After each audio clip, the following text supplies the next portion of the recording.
Awesome. It's a pleasure to be with such a panel. So today we'll kind of like explore a little bit about the different trends about the Philippines, and we'll kind of like get the perspective of the people inside, right? Like so, whether we're talking about GCash or TikTok or Hyperguest, we'd love to kind of like get the view of these our esteemed panel. So we'll start maybe from the far left. So you have the privilege of being first since you're the closest to me. So Jerome. Okay. Good morning, everyone. Good morning, rainy morning. It feels so good to be holding a mic after a while, especially. Yeah, I'm not gonna sing, yeah, because Masyadong maaga pa yun. yeah, I normally set up a karaoke at home, and then yeah, so now we're sharing some insights. I'm Jerome from Hyperguest. We're a travel tech company, head office in Tel Aviv. So we connect hotels to agents worldwide. So similar to how GDS operates, but this one is more, our technology is based on the latest tech stacks that's available in the market. And yeah, pleasure to be here. Thanks, Jerome. Why don't you do an intro as well, Paul? Good morning. My name is Paul Albano. I'm the general manager for GCash International. So I hope you all are GCash users thank you, and have experienced GCash in your travels abroad. So that's actually our thrust, no? Part of our purpose of making Filipino lives better in GCash International is to be able to give Filipinos access to payments solutions, right? Wherever they are, be it in the Philippines or abroad. And so now, with our global pay solution, you can use your GCash app, your GCash card, and soon your phone, right? In over 200 plus countries and territories to pay for your transactions in over 100 million merchants all over the world. Thanks, Paul. Life, over to you. Hi everyone, good morning. My name is Life Don Cervero. I head growth partnerships for TikTok here in the Philippines. Does everyone here have TikTok or has heard of TikTok? If you don't have it on your phones yet, I hope after today I can convince you to download. Awesome. Why don't we start with with you, Life? Sure. So I'll go straight in. TikTok, of course, is like one of the biggest social media platforms in the world. How do social media platforms vary in terms of influence across travel segments? Okay, thank you for that question. So first of all, I just want to clarify that TikTok is more of an entertainment platform than a social media platform. So we run on a content graph and not a social graph, meaning the content that you see on the platform is based on what you like watching and what you react to, versus our cousins in the social media space, wherein the content is based on who you know and what they are up to. In the travel space specifically, we like saying that users take a trip down on TikTok before their actual trips. And how is it already shaping travel trends and destination choices? Oh my gosh, it's shaping it a lot. So 60% of our users actually claim that the travel content on the platform is more inspiring versus other social media platforms. And we're seeing that users are really going through the platform, searching about the destinations that they want to visit, the properties that they want to see, and we're seeing the interest and intent for businesses around travel and tourism, really gain popularity because of the content pieces on this category. And typically, Life, do you see the users of TikTok browsing at which point of their decision funnel do they kind of like look at TikTok? Are they kind of like think about is it a good place for awareness driving kind of like campaigns, for example, to get people to know about, let's say, Palawan, or is it about getting them to choose a specific hotel or a specific kind of like spot? Like, what do you see has worked really, really well on TikTok? Well, at TikTok, we like to say that we're actually a full funnel platform. So from awareness all the way down to consideration, we're seeing an uplift for the businesses that are on TikTok. From, being a hotel that people discover because they saw someone post about it, to even finding out that there are deals that they can get into because someone is also talking about it on TikTok. TikTok Shop, of course, is also pretty big now in the e-commerce space. Very, very big. Is that starting to go into the travel space now as well? I would like to say we are going into it soon. No final deadlines as of today yet, but that is something that we are looking to explore. Okay, fantastic. Let's shift gears a little bit to Paul. Paul, as GCash expands internationally, can you share a little bit on how you are enabling cross-border payments and expanding your digital financial services to meet traveler needs? Thanks, Julian. So I did touch on it briefly in the intro on how we're enabling our GCash users here to be able to go and use GCash in their travels abroad. And that's driven behind our partnerships with Alipay and with Visa, right? So with Alipay, you can scan, any QR in the Alipay member countries, mostly in Asia, right? In fact, China is one of our biggest markets where the method of payment is actually QR instead of cash and cards. So if you actually have GCash, you're well equipped to be able to go and not just survive, but shop, pay, dine, do everything when you're traveling in China, Japan, and other Asian countries. Same with a card, right? So behind our partnerships with Visa, we're able to go and allow GCash card users to be able to use their GCash card to pay for their transactions when they're traveling abroad. The pain point we're trying to solve is really you don't need to go and carry cash, right? It's such a hassle to exchange your Philippine peso to US dollar. And then when you reach the host country or your country of destination, you're even going to exchange that into the local currency in that particular country. And then once you're done, you'll exchange it back again to USD and back to PHP, right? So you're subject to multiple exchanges and I guess exorbitant fees, no?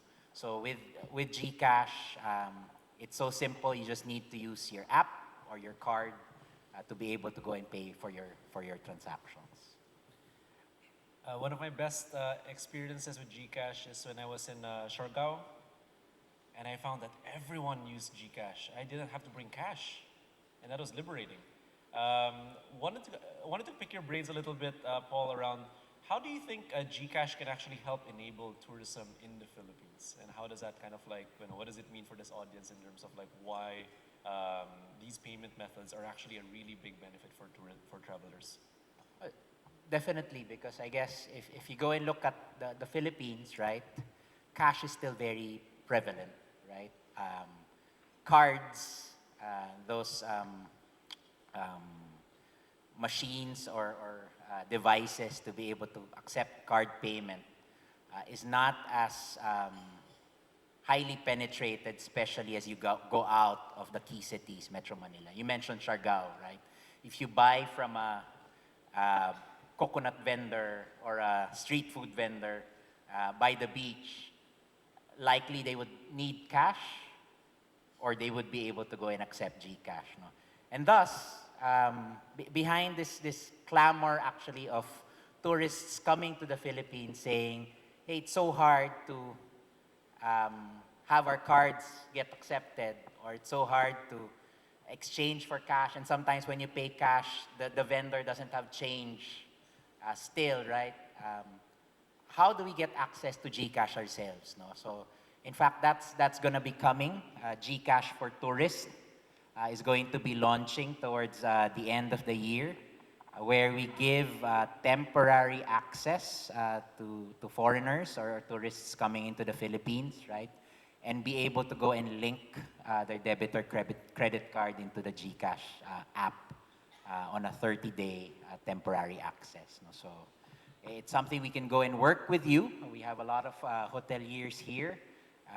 It's something we can go and promote together for your guests and help facilitate their registration into GCash as we launch that towards the end of this year. That's great. I mean, less time going to the ATM to withdraw cash or less time trying to exchange money, more time to travel, more time to actually spend on goods and services as well. I'll shift gears a little bit again to Jerome. So in Hyperguest, how are Gen Z travelers actually reshaping the distribution trends, and how are you guys really kind of like aligning to this generation's demand? Yeah, interesting. Gen Z, as most of the people here are, I believe, um, I think, especially those. How many are Gen Z in the room? With TikTok, We don't judge. So, okay, one interesting survey that I was reading the past days is from Expedia. They recently launched this travel and trend um, as to how is the consideration and then the awareness funnel is being looked at now. And 74% of those Gen Zs are actually looking at TikTok. You know, not because we're in the same panel, but that's in reality. So these Gen Zs are really looking at peer-to-peer recommendation. It's paramount to them that it's paramount to them to see the what we call social proof before making a booking.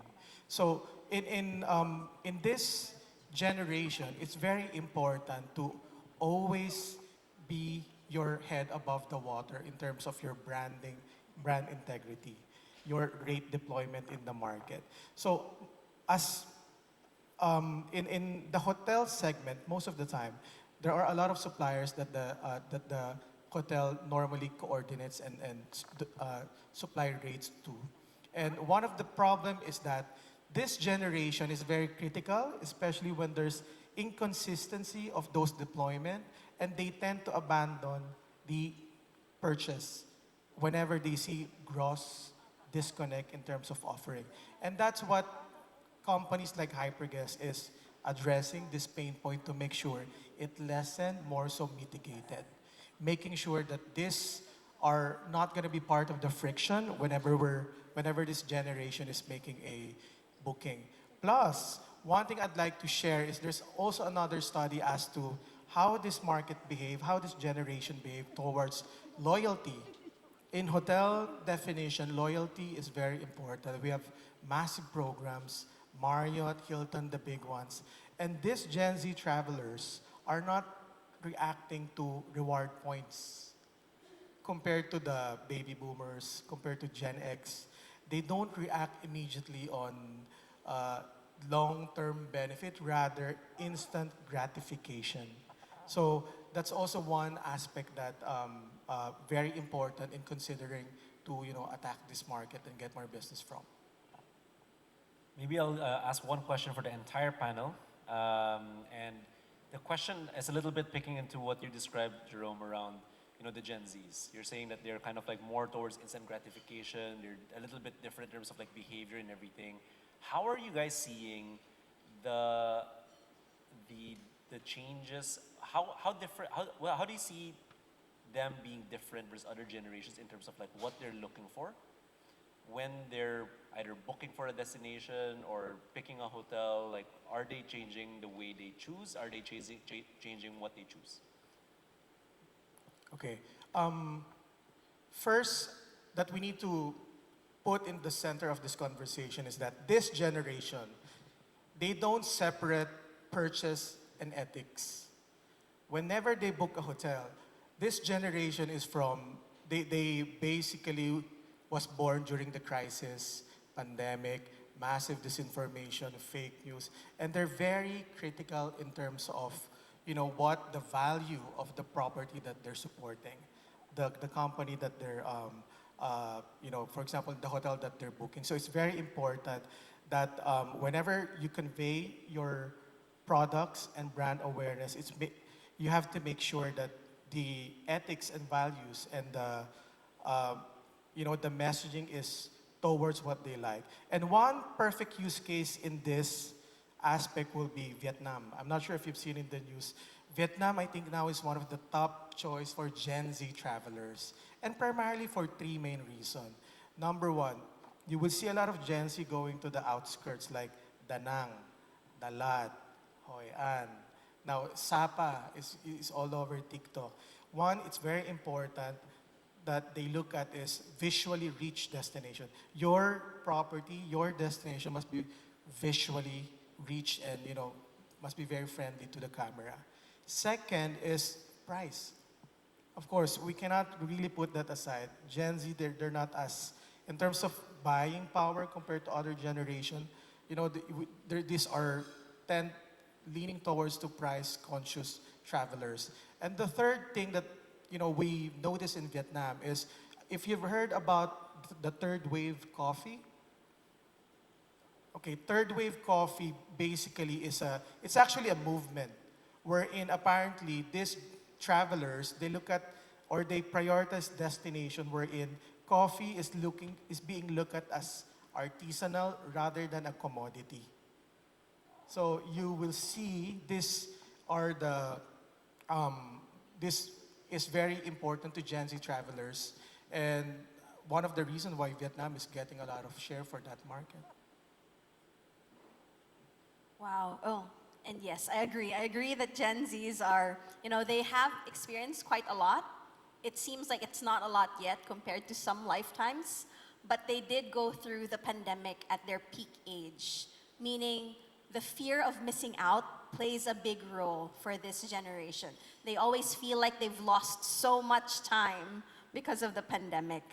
But the great thing about this generation is that they have the tools to really find out about travel and about destinations so much faster than everyone else, than the previous generations. And they're so good at it. They're so good at consuming content to find the things that they're looking for. You'll see it also not just on TikTok, but on other platforms as well. The amount of time that Gen Z spend is mind-blowing. It's amazing. Especially here in the Philippines, we're also busy, but the numbers are just huge in terms of amount of time Filipinos spend on TikTok. The great thing also is that Gen Zs, they're very generous about their opinion. They share their content and they share their experiences as well. When they go to a property that they like and they're loyal to it, they create content about it, they talk about it. It's not just for the consumption of their friends and family, it's whoever else in the world that may see their piece of content. They think that their audience is the world, not just their friends and family. I'll build on what Life and Jerome have shared. No? Because a considerable segment of our user base is actually Gen Z. They're one of our first adopters within GCash because they're very digitally savvy. And travel is a big consideration set for them. I agree on the experience piece, right? And that's why they go to platforms like TikTok to share that experience. But in a way, it also helps lend credibility. So in a way, TikTok has helped driven organic content on GCash, and why it's also the best way to pay when traveling overseas. No? Because Gen Zs are the ones who are actually posting about, they like the transparency of GCash, of putting up front what the FX is when you open your GCash app. When you land in your country of destination, it tells you what the FX for the day is.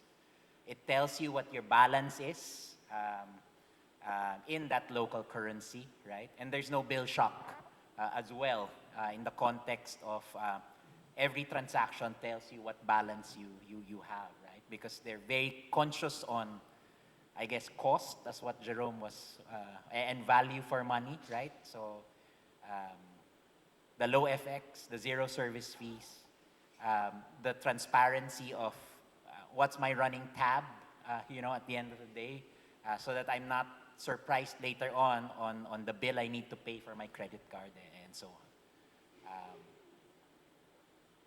Yeah.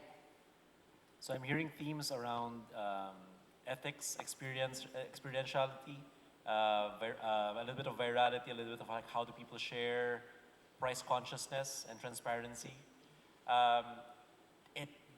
Right now, if you're kind of like appealing to this Gen Z kind of like segment, there's a lot of like different brands, a lot of like a sea of different kind of like entities who are just trying to vie for their attention, right? What's your advice? What's your perspective on like how do you get a brand, especially like a hotel brand here? Like how do you stand out so that you become the destination versus your neighbor, for example, in either the digital or the physical space? I think it's very important, one word, authentic. Be authentic as much as possible. Because these are very discerning market. And in the vast options of AI-generated contents now, being authentic really is the best way to do it. However, there's actually a trilemma for hotels in being or in promoting authenticity. There are three things that needs to be balanced here. One is scale. A lot of properties, we want to get more bookings, we want to get more heads in the beds, we increase the number of rooms, we scale fast. But the problem with scaling fast, it's sometimes the stay becomes a format. The experience becomes a default. And then the second aspect will be personalization. In the hospitality scene, personalization is really important in making sure we answer to the needs of the customers. As they say, we build the trust even before the experience begins. However, in personalization, when we try to achieve this, it takes a lot of data. And at the same time, it's costly because you have to invest in end-to-end systems massively. And then the third aspect is human touch. This is the heart of hospitality. But the problem of human touch, in terms of translating it to service, it's not scalable. It's not easy to be scaled fast. So these are the trilemma that we are trying to balance in this sector. And more often than not, you can only do two. Either scale and personalization. When you do that, you increase a lot of number of rooms, you tend to invest in systems, and then you, for example, you achieve a very good amount of data, clean data, but more often than not, the human touch is something that's being left behind. And if in case that happens, there are like pre-default connotation for that. For example, if a property focuses on scale and personalization, sometimes customer will say, there's no warmth. I can't feel the warmth in the service. However, when they do scale and, for example, human touch, they try to invest on two, it's not targeted because there's no personalization. So it's a balance. And more often than not, if you can achieve three, well done. But in reality, you can only do two. And it's going to be a question to each organization as to which one you are willing to sacrifice and which one you want to really achieve. I guess mine is more simpler. Ground on who your customer is. Understand your customer and what's the value proposition that you offer to them, right? And it could be experience, it could be the human touch, right? It could even expand to, it's not just a bed and a room, right? It's a little more over on top, right? Dependent on what your customer is actually looking for. I'll add to that, but maybe spin it on how it looks like at TikTok. For me, it would be for you to be intentional with your content. Not just the content that you put out there, but the content that your customers can create when they're visiting your property. Think of it this way. It's not just the endorsements of celebrities that matter these days. Your everyday Juan de la Cruz posting about his family vacation can spark someone else's urge to travel, to visit your property. So for you to stand out, take to heart that the pieces of content that your customers are posting can really influence someone. You know, that's a big responsibility that we all have to take note of. It's not just our content that we put out there, it's what our customers are also putting out there about us. And that changes the game. It can be as simple as reminding your customers to tag you when they post these pieces of content, so you can feature them also when they post about you, to maybe renting out selfie sticks or tripods that they can use during their stay. So it's a lot easier for them to create content about your property, about your brand. Great, thank you. Many of the guests here are probably interested in kind of like working with your respective kind of like platforms and companies. And I think I'll kind of like want to go a little bit deeper into each one, and maybe starting with you, Life. When you think about TikTok as a channel to kind of like reach consumers, Gen Zs, or other generations, what are some of the tips that you can give for some of the audience here on how they could really stand out on your platform, or how could they work with TikTok to really maximize their traffic and the interest in their brands? Honestly, there is no one solution. There are many. I would like also to reframe the thought that TikTok is not just an entertainment platform. For business owners, I want you to reframe it that TikTok is actually a business solution platform as well. We have an entire suite of business solutions, from ad products all the way down to AI, that our brand partners can really maximize when they work with us. And standing out on the platform is not a one-size-fits-all. It's about us auditing your brand, your property, and figuring out where you fit in, figuring out which community you can tap on the platform. Thanks, Life. Maybe Jerome, you want to go next? Okay, instead of company setting, I think more on the distribution as a whole, in hotel distribution. I think in terms of standing out for a property in the new era of distribution, two things that needs to be prioritized. Number one, partner with companies that promotes transparency in the ecosystem, because there's so many complexity in terms of supplies for the hotels. We talk to B2C partners, B2B partners, local players, and whatnot. And it's important to have this. It's important to partner with companies that gives you access to what happens next after you give them access to your system. And second is control. If something untoward happens, how is the process in terms of fixing it? Let's say there's a rate that's not aligned to the strategy of the hotel, and if you don't have control towards that, might as well shift your gear to partners that would allow you to take action and control and fix that without having much intermediaries. Thanks, Jerome. Paul? GCash is not just a payments and transfers platform, right? So certainly we have a GCash for business that we can go and extend to you so that you can go and leverage GCash as a payment platform for your respective businesses. But it's also a financial super app.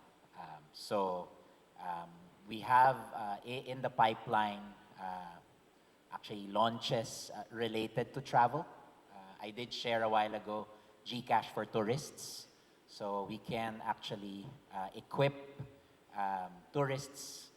foreign tourists coming in to the Philippines, staying in your hotels with a payment platform to go about their activities here in the Philippines. Pre-travel or pre-trip, we've actually launched GCash Travel. So it's one of the buttons in your GCash app where we can actually work hand in hand on facilitating airline booking, facilitating flights, hotels, accommodations, tourist attractions. I saw Tieza was here. We're also working with Tieza into getting them also into the app, so that if they need to go and pay for travel tax, they can go and do that within the convenience of the app as well. More insurance, I think, related to travel, incoming or outgoing from the Philippines. We're a marketplace for insurance, so we can go and tie up insurance services as well behind GInsure into our app. And soon even tax refunds through our partnership with Global Blue. More for tourists going out. We're also going to be a payment platform of tax refunds into the GCash app moving forward. Okay, awesome. So maybe I'll shift gears a little bit. I have a few more questions, but maybe we'll take some questions from the audience if there are any. I don't know if there's a setup or something, but raise your hand. Either I'll give you the mic or shout out the question, and see if there are any questions for our panel. Would anyone like to ask a question?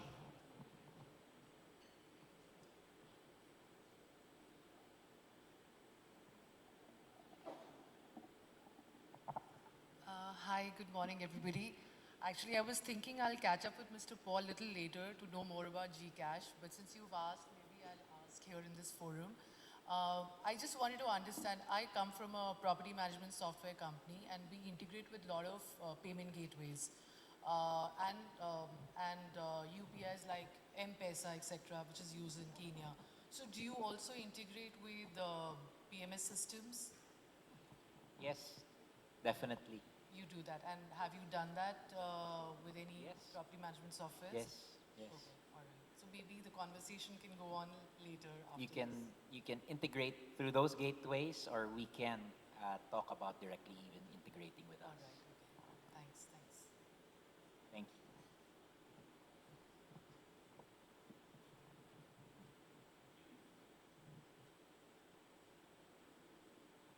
Hi, I wanted to ask a question for Life. One of the big challenges I think that corporates have in engaging with TikTok is trying to figure out how to scale up content creation, a content creation program, right, in a sustainable manner, and trying to make sure that that's authentic. So it doesn't sound just like a hard sell.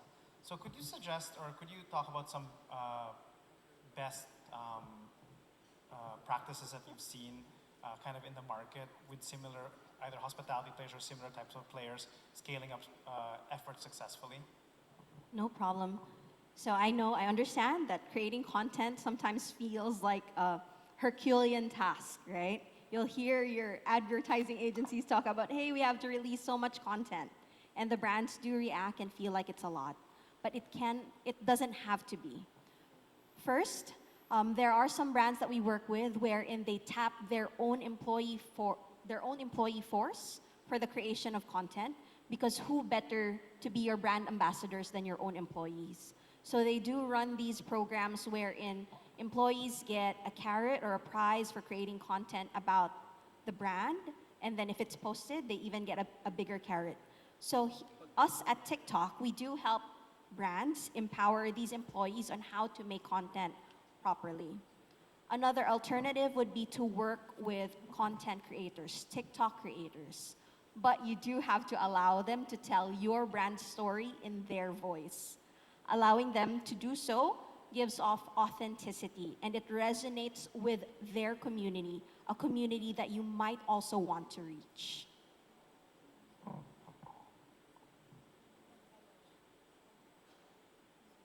Perfect. Any more questions? Okay.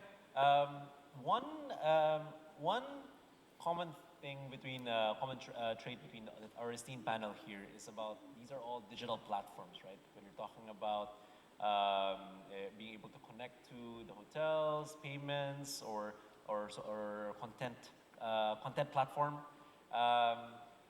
What do you guys think are for some of our guests who may not be as digital and they're trying to kind of like leverage the digital nature of these platforms, what do you think they should be mindful of as they kind of like think about partnering with you?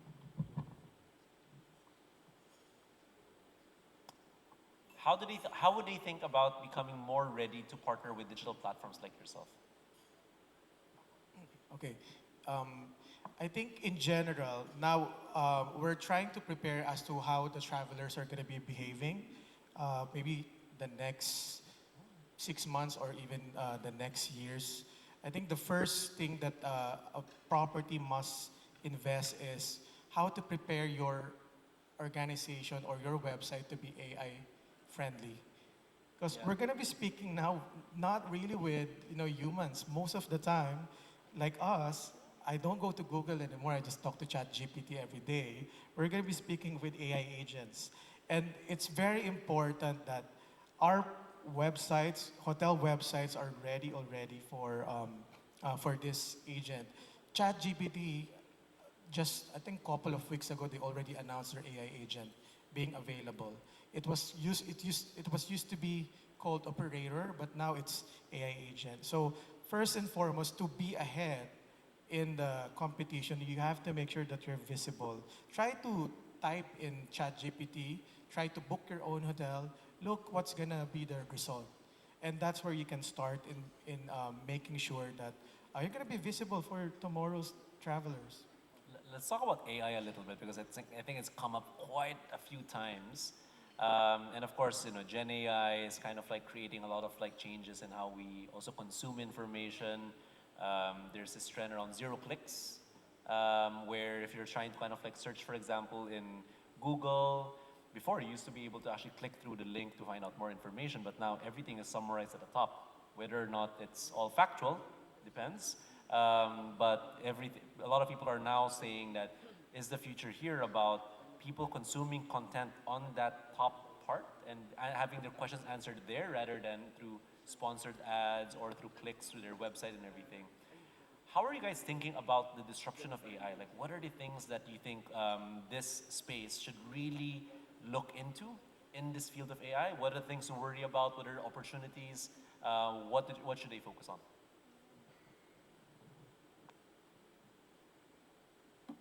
We have at GCash, we have a strategy on incorporating AI across our product streams. AI is definitely an enabler, right? But it needs to be done responsibly, is how I would put it. Case in point on travel, I shared GCash Travel button, right, within the app. Part of the use cases is through AI have a travel butler that will curate the experiences that we can go and offer basis the behavior of our users, right? So through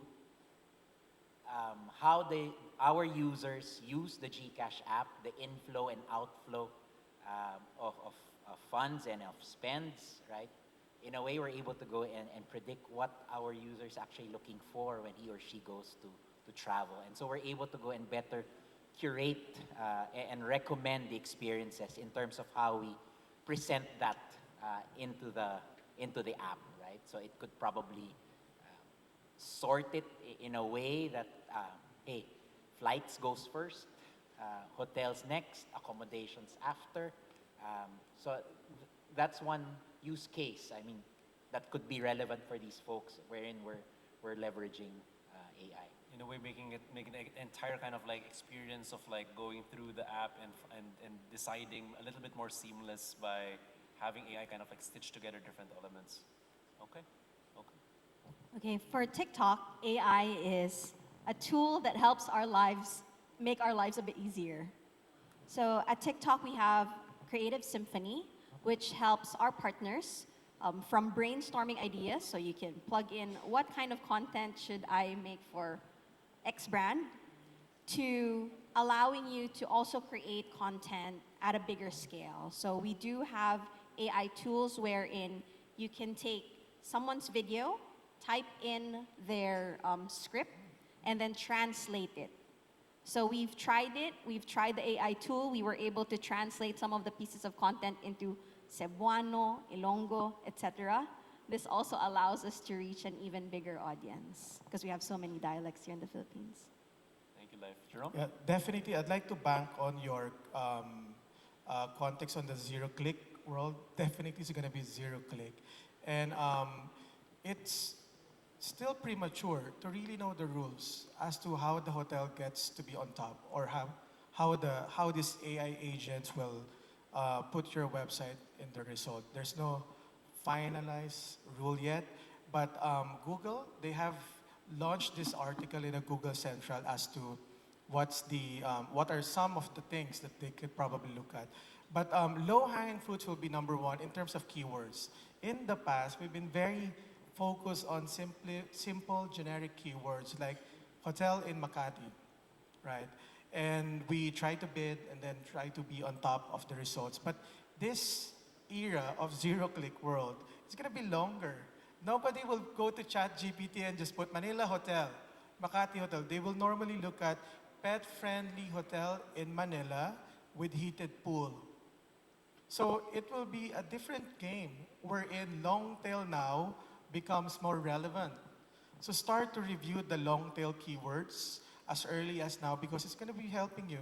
It will definitely part of that equation because judging how we use AI, this is one of the angle that definitely will be present for that era. So in a way, there's an interesting kind of like, in a way, AI in a way flattens the experience because you kind of like get the answers very quickly. You don't end up searching, but in a way, it also can provide opportunities to surface out more interesting, novel kind of like elements about your property, especially if people are searching for more specific needs that they have. Exactly.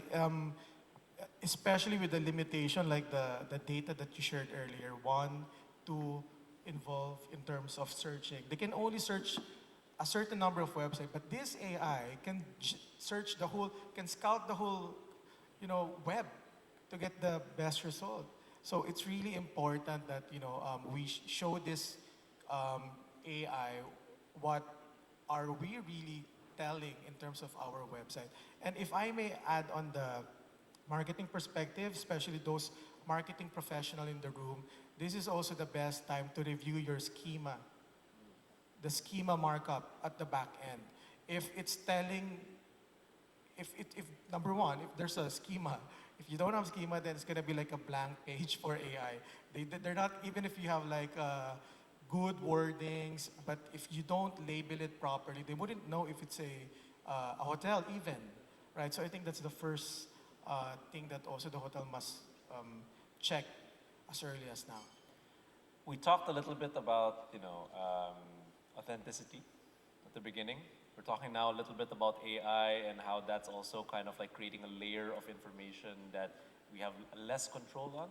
How do we maintain engagement as a brand, right, with the consumer? How do we maintain engagement, direct engagement, and show authenticity in this age of AI and platforms? Promote TikTok. No, but for us, it's the GCash stories of users and our use cases that drive the relevance and the authenticity. No? And I'm not kidding.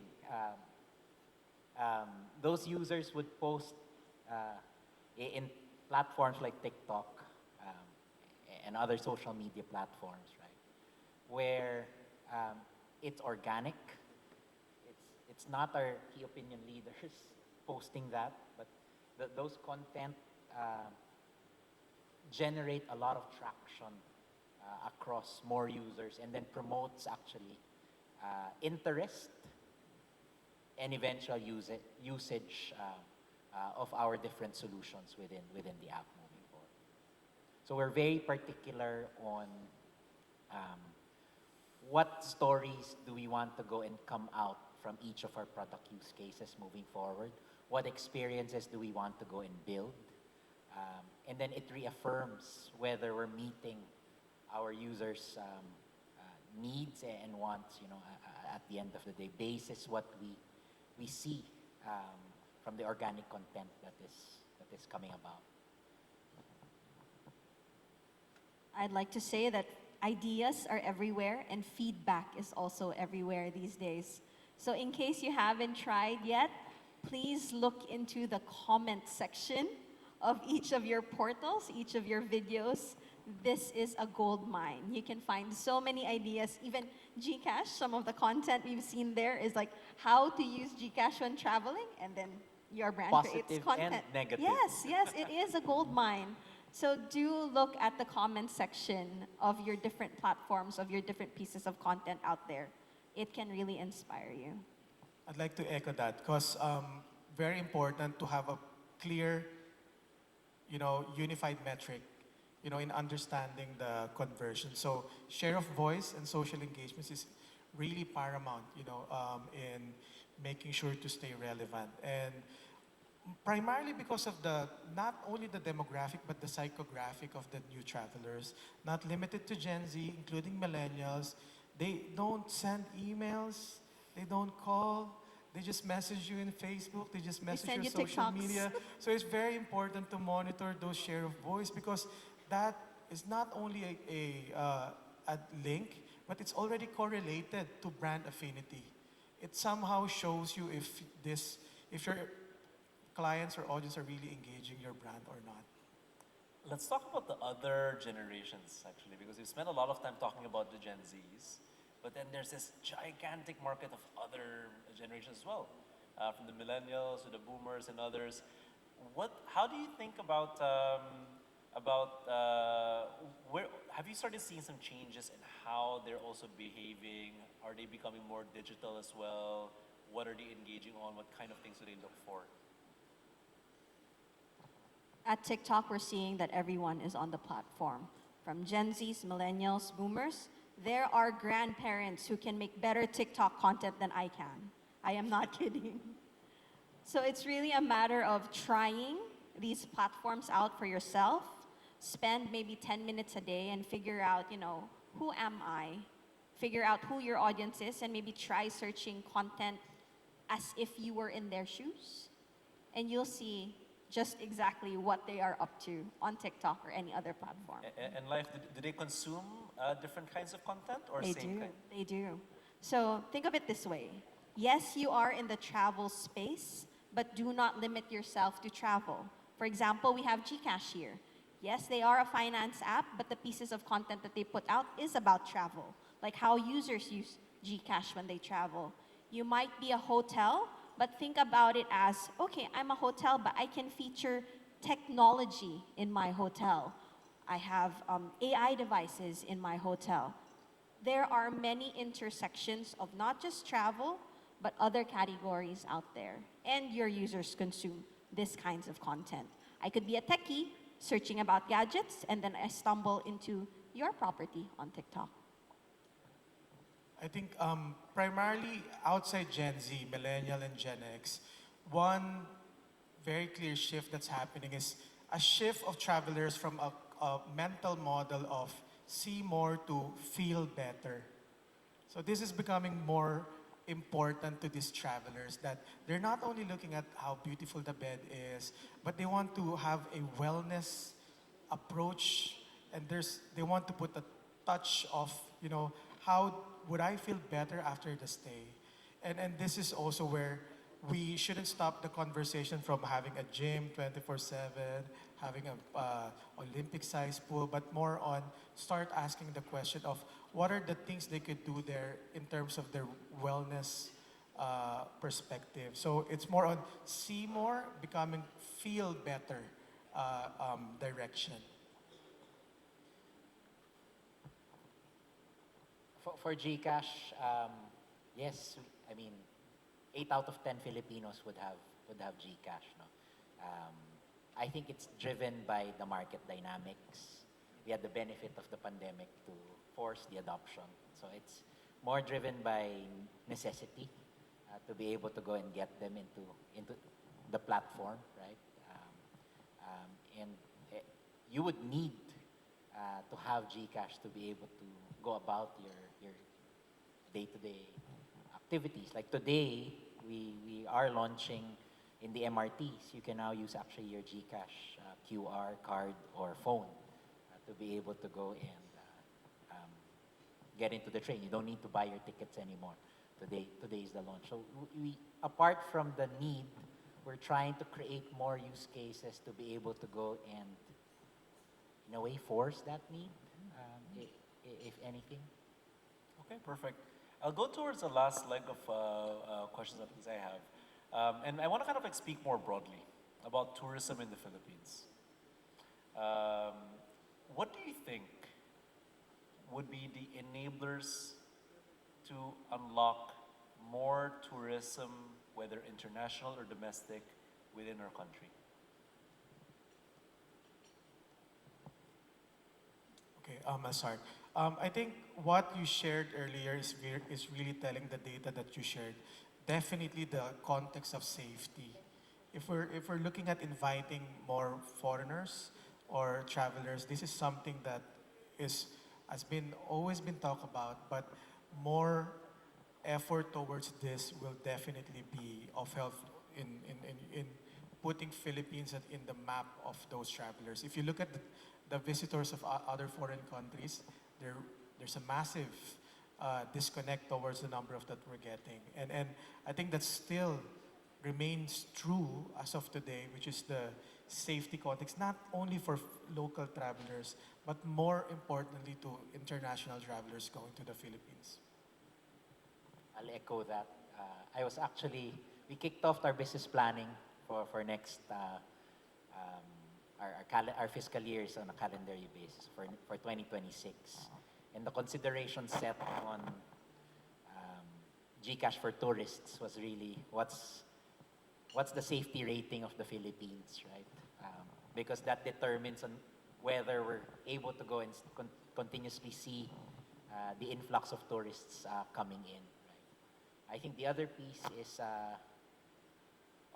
we need to continuously still strengthen our infrastructure, particularly getting in and getting out of the Philippines and the different islands within the Philippines. You know,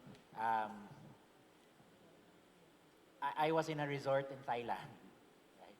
Just listening in, eavesdropping on conversations, and you know, for Europeans, we're talking about how the beaches in the Philippines doesn't compare to are far way ahead than the beaches in Thailand.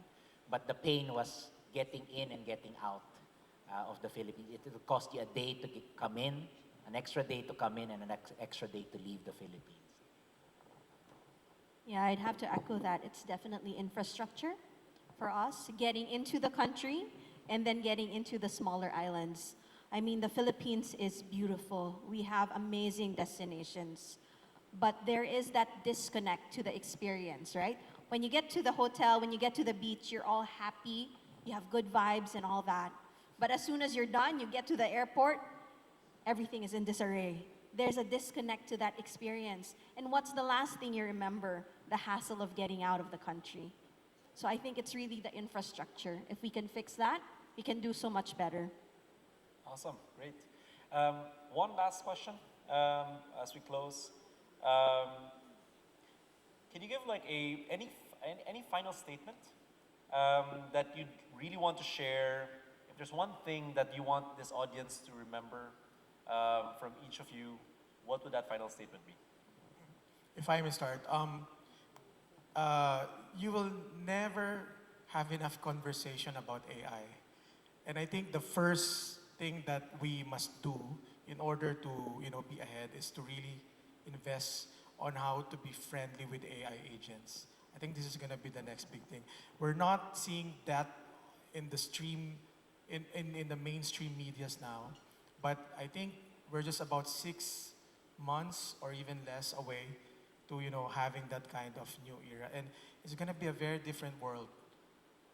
We're not even sure if SEO will still be there, if SEM will still be important. So to be ahead on that zero-click world, I think we need to allocate some investments already when you plan your budgeting on how to make sure that the property and organization is very ready. And if I may suggest, start small.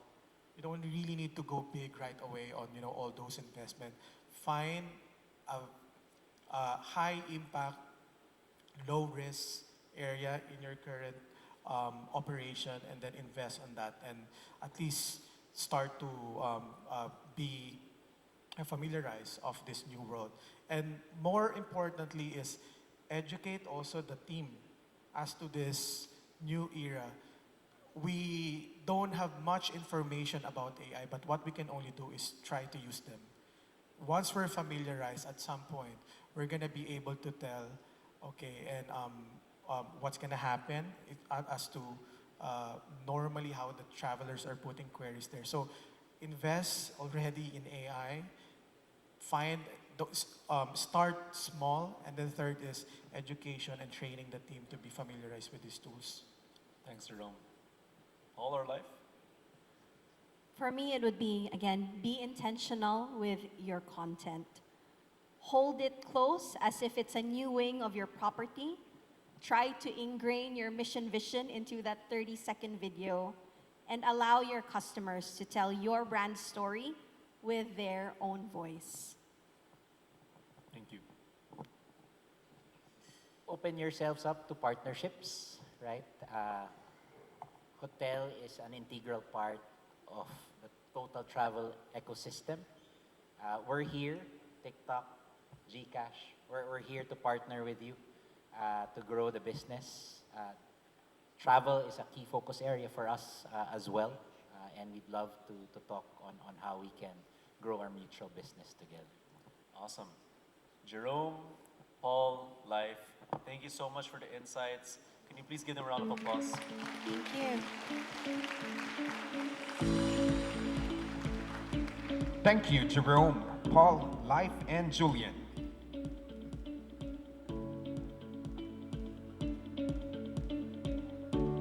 We move on to the keynote